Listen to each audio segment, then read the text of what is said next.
She also appointed her friend Bård Nilon as a member of Equality and Diversity Committee.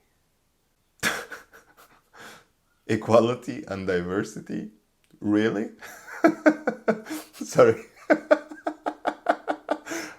Hi, welcome to Nordic Nonsense. Last month, the Norwegian Culture Minister Anette Trettebergstuen has resigned in shame due to several conflicts of interest. She admitted she have used her position to hire a couple of her friends.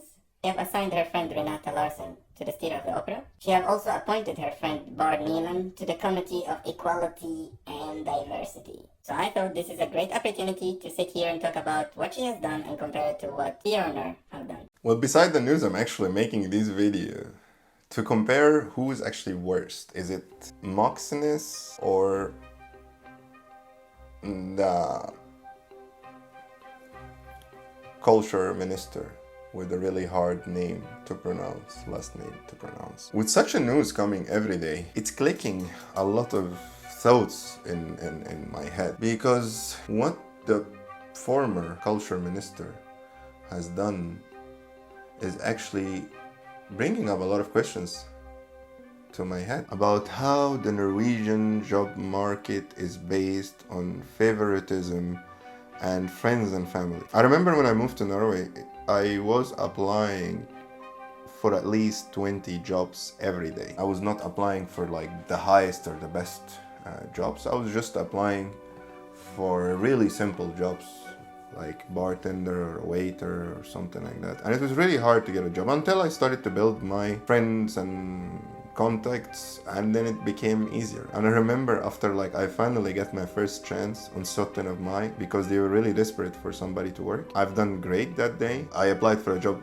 in a place that I worked as a vikar, or like a temporarily worker. And I remember when I asked the guy in charge, oh, shall I bring my CV with? He just went chuckled at me that it's not needed anymore. One of the jobs I worked as a bartender, my bar back, the guy who fill up the ice and bring clean glasses, he was a dentist. In another job like a daycare, barnehage, I had met a lady with master degree in economy, and simply because she doesn't have a Norwegian last name, she has basically no chance in the market. I've lived in the Gulf countries, like Saudi Arabia, Emirates, and to be honest, all those countries that we highlight and we talk about in a really negative way, I don't see Norway as that much of a different from them.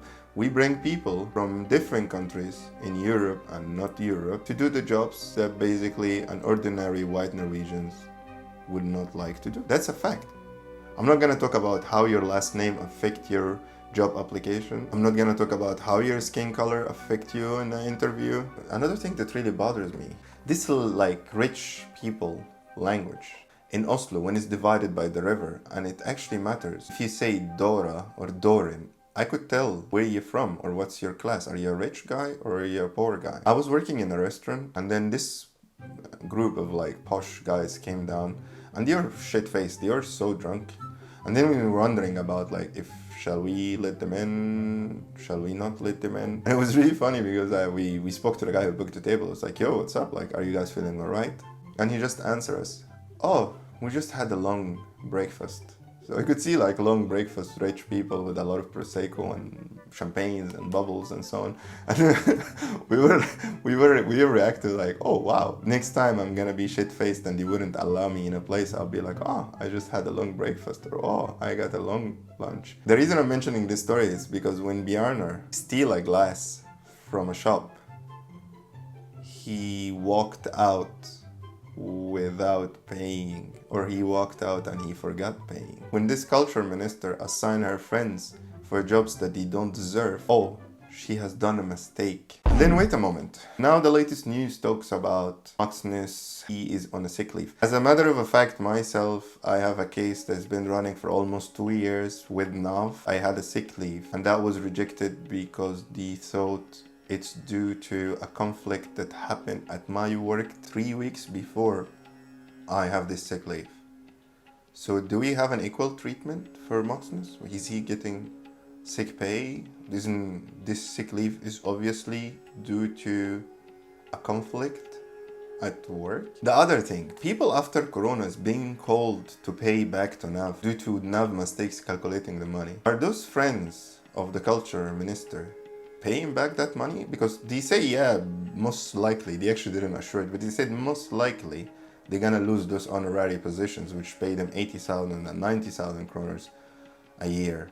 But are they going to pay back that money? That's a really good question, because that's a stolen money.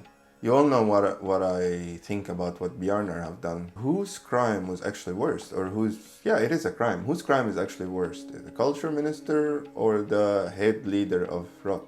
In my head, I think what she has done is worse than what he has done.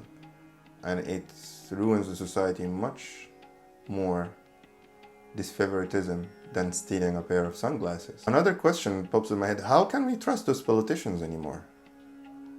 And we have to keep in mind that those are the guys that got caught. So only Almighty God knows what we don't know about. All this corruption and all this stealing and all this misuse of power. Still, a lot of people walking around talking about how perfect Norway is and how there is no corruption in this country and how everything is just perfect. It's a la la land. We also saw the new Munch Museum. But what do you think Munch himself think about it? Well, let me tell you. In my opinion, those are the worst 5 scandals in the Norwegian history of politics. Anyway, sorry about this short episode, but I just needed to share those thoughts with you. Let me know in the comments what do you actually think. I have a lot of interesting topics on the way, so keep posted. Ha det bra.